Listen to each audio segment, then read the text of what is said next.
Breaking news. সংসদে প্রধানমন্ত্রীর অনুপস্থিতিতে সভাপতিদের ভাষণে পে স্কেল নিয়ে একই বললেন অর্থমন্ত্রী।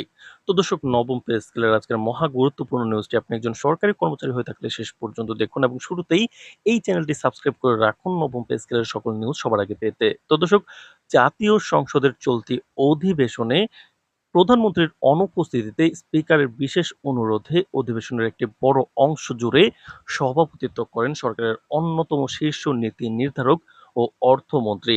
আর এই গুরুত্বপূর্ণ আসনে বসে তিনি সরকারি কর্মকর্তা ও কর্মচারীদের বহুল প্রতীক্ষিত নতুন পে স্কেল বা বেতন কাঠামো নিয়ে সবচেয়ে বড় এবং চূড়ান্ত ঘোষণাটি পেশ করেছেন।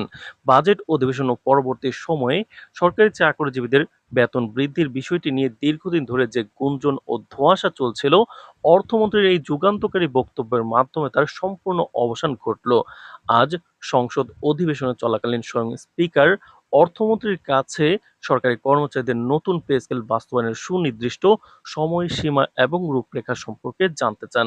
স্পিকারের প্রশ্নের জবাবে অর্থমন্ত্রী অত্যন্ত স্পষ্ট ভাষায় সংসদকে অবহিত করেন যে আগামী ১ জুলাই থেকেই দেশের নতুন পে স্কেল শতভাগ বেসিক বা মূল বেতন সহ সম্পূর্ণভাবে কার্যকর হতে যাচ্ছে, যা দেশের প্রশাসনিক ইতিহাসে একটি মাইলফলক অধ্যায় হিসেবে পরিগণিত হবে।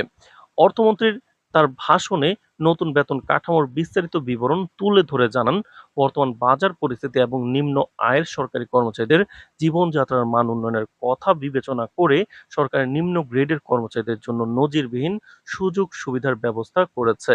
সরকারের সিদ্ধান্ত অনুযায়ী ১১ থেকে ২০ গ্রেডে কর্মরত সাধারণ কর্মচারীদের বেতন এক লাফে ১৪০% বৃদ্ধি করা হবে। সবচেয়ে বড় বিষয় হলো এই বিশাল বেতন বৃদ্ধি কোনো ধাপে ধাপে নয়, আগামী ১ জুলাই থেকেই এক ধাপে সম্পূর্ণ কার্যকর করা হবে। অর্থমন্ত্রীর এই ঘোষণার সাথে সাথেই সংসদ কক্ষে উপস্থিত সদস্যদের একটি বড় অংশ টেবিল চাপড়ে এই সিদ্ধান্তকে স্বাগত জানান। তো দর্শক, ভিডিওটির এই মুহূর্ত পর্যন্ত যারা দেখছেন চ্যানেলটি সাবস্ক্রাইব করে রাখুন নবম পে স্কেলের সকল নিউজ সবার আগে পেতে। তো দর্শক, নিম্ন গ্রেডের কর্মচারীদের জন্য এক ধাপে শতভাগ বাস্তবায়নের ঘোষণা দিলেও উচ্চপদস্থ কর্মকর্তাদের ক্ষেত্রে সরকার কিছুটা ভিন্ন ও ভারসাম্যপূর্ণ নীতি গ্রহণ করেছে। অর্থমন্ত্রী সংসদকে জানান যে নতুন পে স্কেলে ১ থেকে ১০ নম্বর গ্রেডের কর্মকর্তাদের সার্বিক বেতন মোট ৫০% বৃদ্ধি পাবে। তবে দেশের সামষ্টিক অর্থনীতির উপর চাপ ও বাজেট ঘাটতি নিয়ন্ত্রণের কথা চিন্তা করে এই উচ্চ গ্রেডের কর্মকর্তাদের বর্ধিত বেতন ২ ধাপে বাস্তবায়ন করা হবে। প্রথম ধাপের সিদ্ধান্ত অনুযায়ী আগামী ১ জুলাই থেকে তাদের মূল বেতনের ২৫% বৃদ্ধি কার্যকর করা হবে। এরপর বর্ধিত বেতনের অবশিষ্ট ২৫% দ্বিতীয় ধাপে আগামী অর্থবছর থেকে পুরোপুরি কার্যকর করা হবে ৫০%।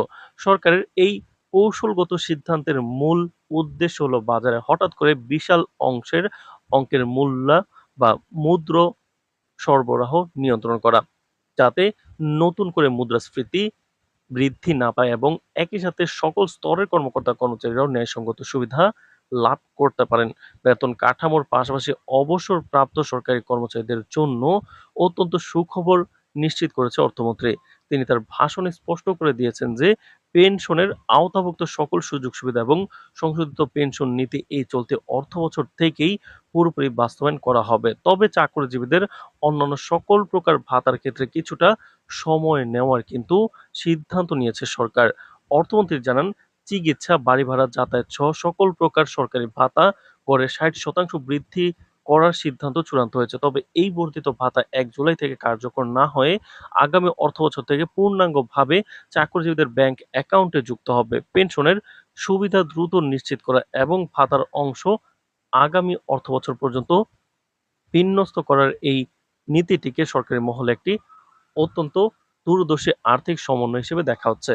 তো দর্শক, ভিডিওটির এই মুহূর্ত পর্যন্ত যারা দেখছেন চ্যানেলটি সাবস্ক্রাইব করে রাখুন নবম পে স্কেলের সকল নিউজ সবার আগে পেতে।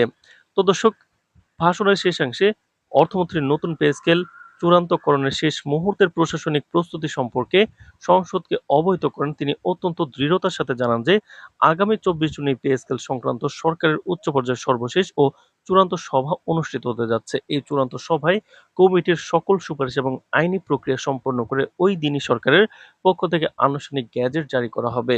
তো দর্শক, নবম পে স্কেল বাস্তবায়নের যে কোনো গুরুত্বপূর্ণ নিউজ সবার আগে পেতে চ্যানেলটি সাবস্ক্রাইব করে রাখুন। আজ এ পর্যন্তই। ধন্যবাদ।